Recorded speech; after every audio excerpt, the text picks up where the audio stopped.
বিপ্লবের যে মিছিলটা ওরা বাইতুল মুকাররম থেকে জাতীয় প্রেস ক্লাব হয়ে কিন্তু ওরা মৎস্য ভবনে ওদের আন্দোলন কর্মসূচি পালন।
আগস্ট মাসের সফল গণ অভ্যুত্থানের পর জনগণের অভিপ্রায় ও জাতীয় ঐক্যমতের ভিত্তিতে আপনার নেতৃত্বে অন্তর্বর্তী সরকার গঠিত হয়েছে।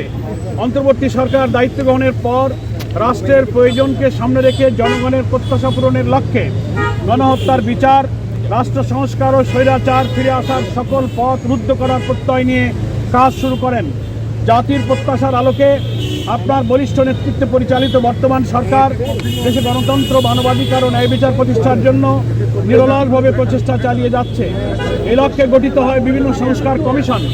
কমিশনগুলোর সুপারিশের ভিত্তিতে জাতীয় ঐক্যমত্য কমিশন 166টি প্রস্তাবের ভিত্তিতে রাজনৈতিক দলসমূহের সাথে আলোচনায় মিলিত হন। দীর্ঘ আলোচনার পর 84টি প্রস্তাব সিদ্ধান্ত আকারে গৃহীত হয়। অনেকগুলো প্রস্তাবের সাথে কতিপয় রাজনৈতিক দল ভিন্ন মত পোষণ করায় সেগুলোর ব্যাপারে গুরুত্বপূর্ণ সিদ্ধান্ত গ্রহণ করা সম্ভব হয়নি।